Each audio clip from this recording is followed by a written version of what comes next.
Welcome to The Explainer. Today, we're dropping straight into the absolutely terrifying morning of June 8th, 2026. Just imagine waking up, expecting a totally normal start to the week. It's actually the first day of school for millions of kids, only to find the very ground beneath you violently tearing apart. And we aren't just talking about shaking buildings here. We're talking about the sheer visceral shock of massive planetary forces permanently rewriting the map of the southern Philippines in a matter of minutes.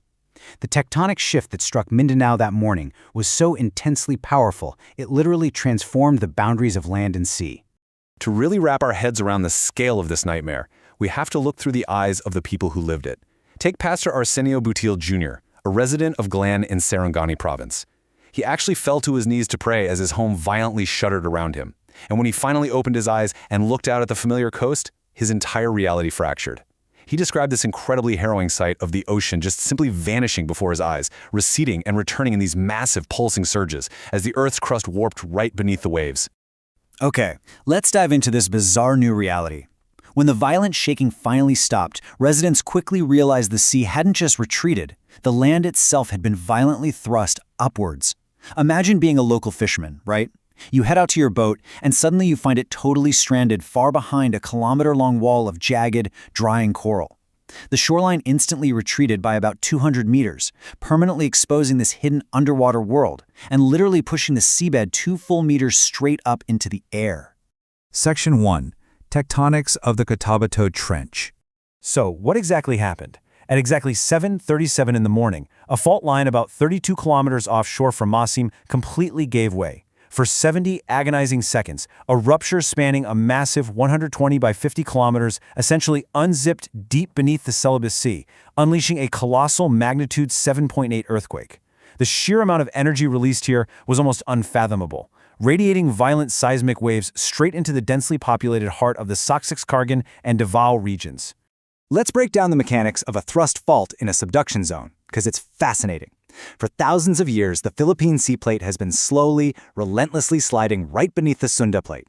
You can imagine this builds up an incredible amount of tectonic stress, like winding up a giant planetary spring.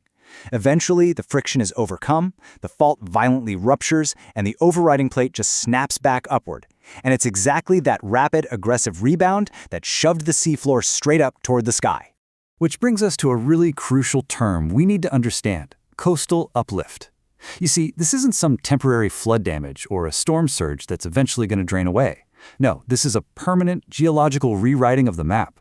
Those newly exposed coral reefs and marine habitats, they're now dead, instantly altering the local biodiversity and completely wiping out the traditional fishing grounds that these coastal communities entirely depend upon. Unless future tectonic movement somehow causes the land to sink again, that new jagged coastline is absolutely there to stay. Section 2. Shattered cities and persistent aftershocks. Now, while the coastlines were quite literally changing shape, the shockwaves traveling inland were wreaking absolute havoc on the population. And the timing? It honestly could not have been worse. It was the first day of the school year. Across the region, older buildings like the Maranao National High School in Davao del Sur completely collapsed, suddenly thrusting over 3.2 million students right into a state of emergency.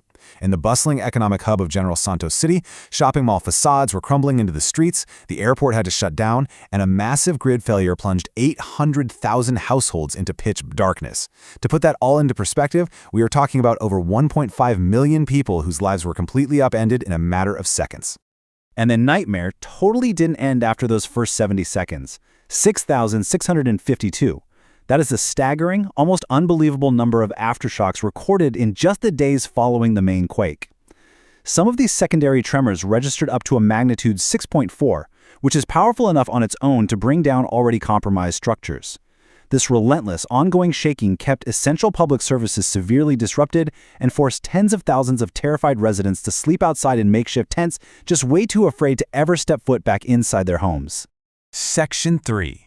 Mindanao's violent seismic history.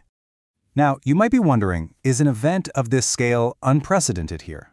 Well, this region is actually a highly active, incredibly dangerous seismic corridor. The 2026 Sarangani earthquake is just the latest chapter in a much larger, violent history. Back in 1976, the devastating Moro Gulf earthquake struck with a massive magnitude of 8.0, resulting in a catastrophic loss of life. and just 3 years prior to the 2026 event, the area was hit by a magnitude 7.6 quake. So it's chillingly clear that the tectonic plates beneath Mindanao are engaged in an ongoing, really violent battle. What's absolutely wild here is how the danger is so tightly clustered.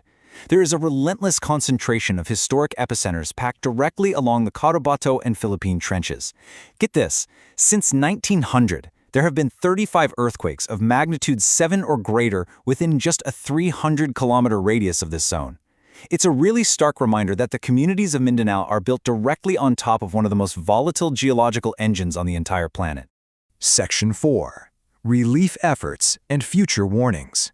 So, with the infrastructure severely crippled and the map literally changed, the immediate aftermath triggered a massive, multi-sectoral humanitarian response.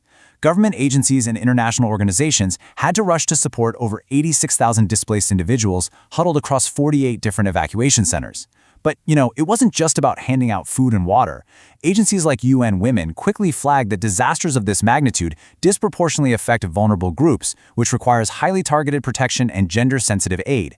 Plus, the sheer psychological trauma of watching the ocean vanish and the earth rise created this massive, urgent need for psychosocial support. Many coastal families simply refused to return to their transformed shorelines out of sheer terror. But here's the truly sobering scientific reality. While the immediate humanitarian crisis is being managed, the geological threat is far from over. Seismologists from PFELCS issued a really serious warning in the wake of the disaster. The Cotabato Trench is still holding immense tectonic stress.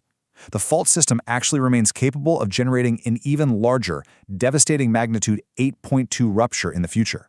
The 2026 quake, despite its terrifying awesome power, did not release all the pent-up energy in the subduction zone. It's still loaded. Which leaves us with this final, incredibly profound question to consider.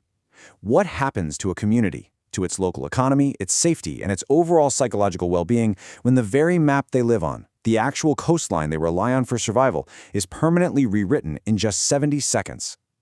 The 2026 Mindanao tectonic shift was a stark, terrifying demonstration of Earth's unimaginable power, leaving behind a jagged new reality that is going to challenge the region for generations to come. Check out. Thank you so much for joining me for this explainer.